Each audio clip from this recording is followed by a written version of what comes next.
Hey guys, so I got a new computer, so I think I'm gonna start live streaming, probably Counter-Strike and maybe League of Legends, but I don't know. I'm not too sure yet as of what I'm gonna stream, but I just know I want to, so I'll probably start uploading once or twice a week and doing live streams whenever.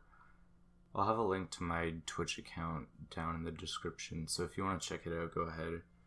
I hope you enjoy the video, and have a splendid rest tonight. There was this one older looking dude who seemed to be following us.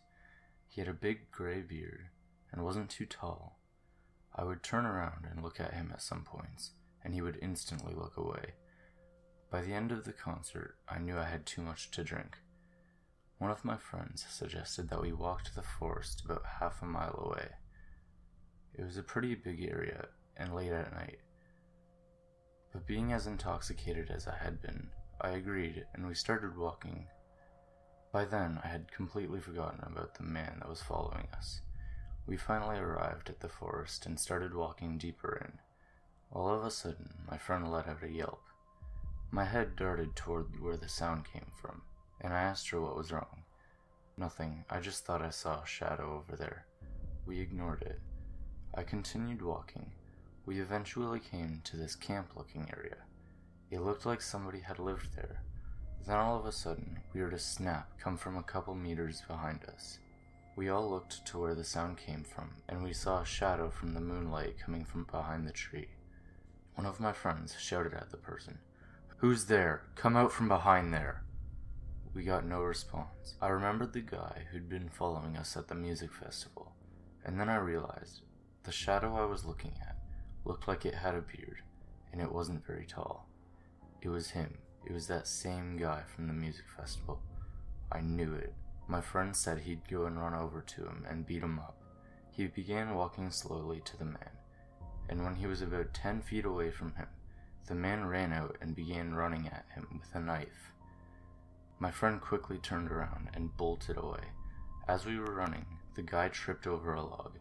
We heard a loud scream of pain come from behind us. We called the cops immediately after we got out of the forest.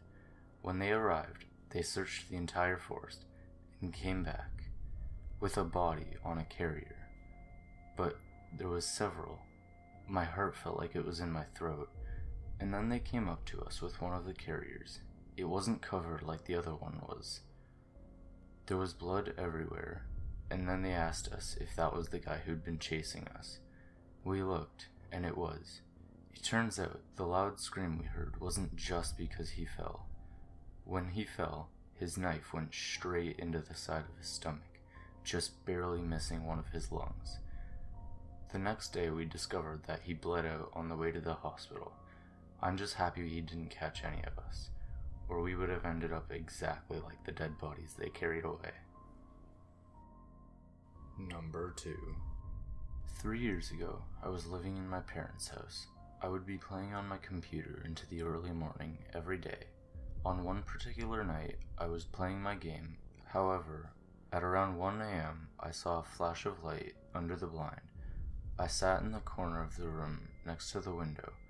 This happened 2 or 3 times before I decided to peer through the bottom corner of the blind to see a light shine from under my fence, which was 3 foot tall and was easy to climb over.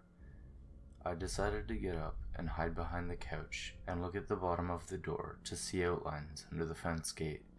Starting to get slightly paranoid, I questioned what to do. My family are asleep upstairs, so it's just me. I decided to stay up and watch from the floor and not turn anything off. The light reoccurred every half an hour for 3 hours or so. It now being 4 a.m., I figured it was light enough and they left. A few days passed, and I again was playing when the light returned. My stomach turning instantly, I froze like the light could hurt me.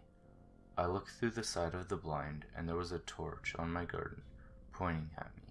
Looking up at the top of the fence, I saw mud-covered fingers latched to the top of my fence. My heart racing, I panicked, trying to think of what to do. I decided to not touch anything and go upstairs. I go in my sister's room and put my head against the wall so I could see behind the curtain without being able to be seen. All I could see is a rugged cap, scruffy older-looking man falling into my garden.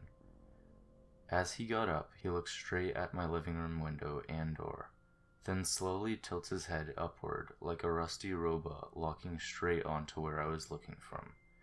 My heart instantly crushed.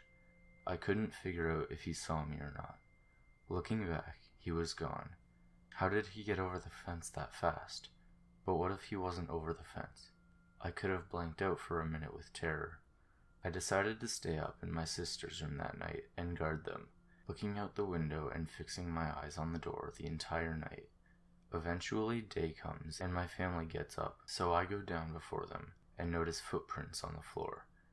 I instantly freeze. Walking slowly into the living room, I see a paper on my desk. This guy was in my house. Is he still in here? I pick up the paper. You can't find me.